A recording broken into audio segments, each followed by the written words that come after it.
Comme je l'avais dit avant, nous devrions tous essayer d'échanger en tant qu'individu parce qu'il n'en vaut pas la peine d'essayer d'échanger les autres.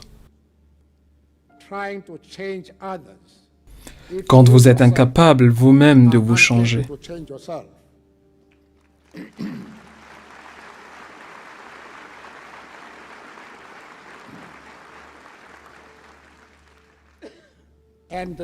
Et le problème, c'est que notre émotion nous disait « C'est révoltant pour moi d'aller parler à des gens qui, pendant plus de 3 siècles, nous ont persécutés et nous traitaient comme des bons à rien. » Ça, c'est ce que notre émotion nous disait. Nous pensons à partir du sang quand nous pensons telle chose. Mais notre cerveau disait le contraire. Notre cerveau nous disait, si vous ne dialoguez pas avec vos ennemis, ce pays partira en feu. Et des hommes, des femmes et des enfants seront massacrés.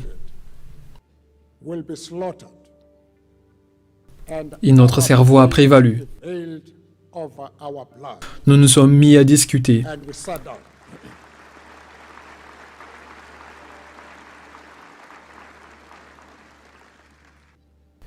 Quand vous avez une affaire de ce genre, vous n'avez pas à vous résoudre à la violence.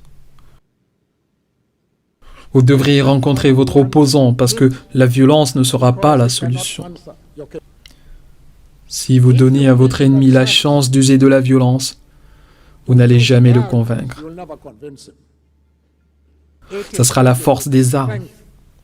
Alors que si vous vous posez et parlez, vous pouvez faire rallier quelqu'un qui a un point de vue différent du vôtre. Et c'est ce que nous avions fait.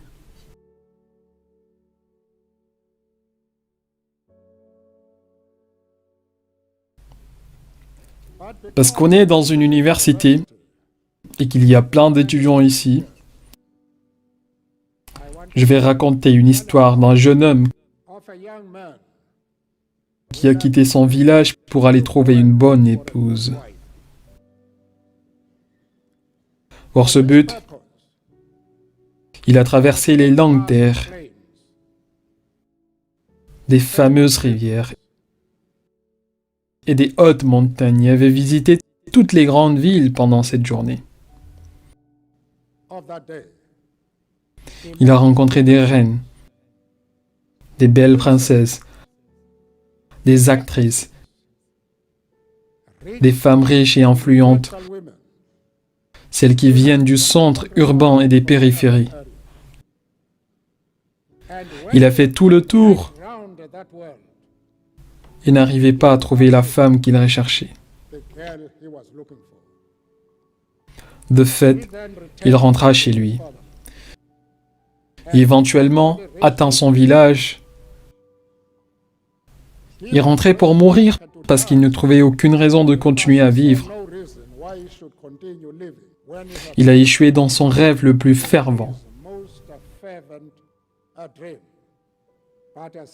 Mais, en rentrant dans son village, il a vu la fille de la porte à côté. Ils avaient à peu près le même âge. Ils avaient fréquenté la même école. Ils avaient dansé ensemble.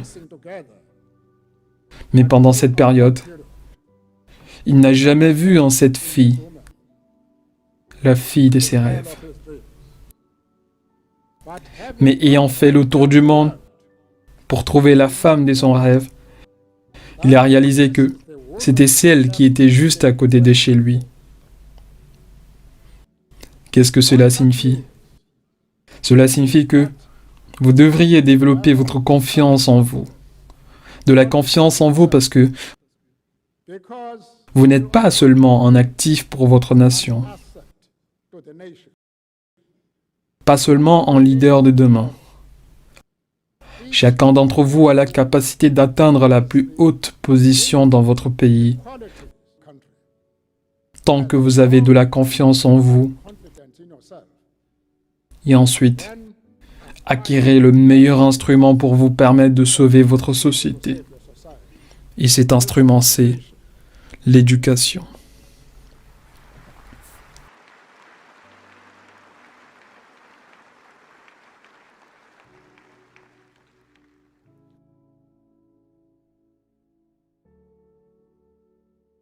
Ma femme, mes collègues qui m'accompagnent ici à cette cérémonie doivent m'excuser de devoir raconter la même histoire. Mais vous verrez combien c'est approprié pour moi de la répéter. Et cette histoire est celle-ci. J'ai contacté une agence dans mon pays et une dame avait décroché. Je lui ai demandé « À qui ai-je l'honneur ?» Elle me répond « À moi. » Je lui ai dit « Je sais, jeune femme, que je m'adresse à vous, mais quel est votre nom ?» Elle me dit « Qui êtes-vous pour me demander mon nom? Quel est votre nom, vous ?» Je lui ai dit « D'accord, jeune femme, aussitôt que vous me direz votre nom, je vous dirai le mien. » Et pendant que nous discutions sur qui d'entre nous doit donner son nom en premier, elle devint assez rude et me dit « T'as l'air de manquer de respect. As-tu passé ton matric ?» Le matric dans notre pays est l'équivalent d'un examen d'entrée à l'université. Je lui ai dit « Bon, jeune femme, tu devrais être prudente parce que si on est obligé d'avoir un certificat matric pour vous adresser la parole, je travaillerai dur, je passerai mon matric et je serai dans la même classe que vous. Et ça, c'est une trahison. » Il répondit « Tu ne seras jamais dans ma classe » et raccrocha le téléphone. Combien j'aurais souhaité qu'elle soit là aujourd'hui.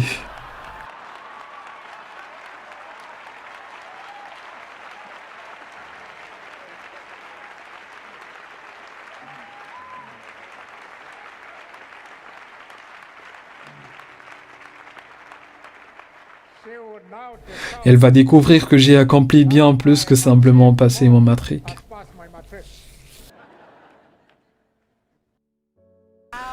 Comment un homme ayant passé 27 ans en prison, emprisonné par un oppresseur, et en sortir sans haine ni rancœur, mais avec un cœur prêt à pardonner et embrasser autrui? Je me rappelle la fois où on discutait autour d'un dîner quand vous avez dit « Notre haine pour l'oppresseur est si intense que nous n'avions pas vu l'importance de l'adresser la parole. » À quel point êtes-vous rendu compte de la valeur que crée le fait de lâcher le passé et commencer à dialoguer? Laissez-moi dire premièrement que c'est une grande tragédie que de passer une grande partie de votre vie en prison. Mais bien que ça semble ironique, il y a des avantages. Si je n'avais pas été en prison, je n'aurais jamais eu cette capacité d'accomplir la plus difficile de toutes les tâches. Changer soi-même. Je n'aurais jamais eu cette opportunité. J'avais eu cette chance parce qu'en prison, vous avez ce que vous n'aviez pas ailleurs. L'opportunité de vous poser et réfléchir. Parce que nous avions ce conflit, notre émotion nous disait « Votre ennemi est cette minorité blanche. Vous ne devriez jamais dialoguer avec eux. » Mais notre cerveau disait le contraire. « Si vous ne dialoguez pas avec ces hommes, votre pays va s'enflammer. » Et pendant des années, ce pays sera une rivière de sang. Donc, nous avions à réconcilier ce conflit et notre dialogue avec notre ennemi était le résultat de la prédominance du cerveau sur les émotions. J'essaye toujours de comprendre. Vous êtes sorti de prison sans ressentiment et vous aviez commencé les pourparlers. Comment ça se fait? J'ai haï l'oppression. Et quand je pense à ce qu'ils ont fait dans le passé, je me sens en colère. Mais ça, c'est sans mes émotions. Le cerveau doit toujours dominer. Tu as un temps limité sur cette terre. Tu devrais l'utiliser dans le but de transformer ton pays à ce que tu désires être. Un pays démocratique, non raciste, non sexiste. Et ça, c'est une grande tâche. Pour le coup, vous devriez rejeter toutes ces négativités enfouies dans votre âme, dans votre système sanguin, et concentrer votre attention sur ce qui est positif. Avant que vous n'alliez en prison, de ce qui est raconté sur vous, vous étiez un jeune homme en colère. Quelques années plus tard, vous êtes sorti en une personne sereine, digne. Pourquoi pas de ressentiment après toutes ces années? Eh bien, si vous avez passé 27 ans en prison, où vous avez consommé toutes les fleurs de votre vie, vous n'avez aucun goût à être négatif, pessimiste.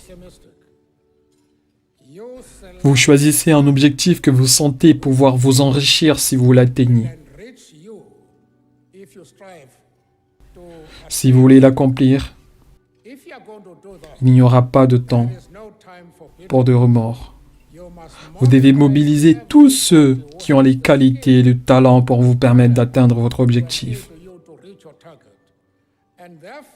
Pour cela, vous devez traiter tous les êtres humains avec une intégrité et de l'honnêteté impeccable. Si vous le faites, c'est là où les gens vont vous supporter dans tous vos projets.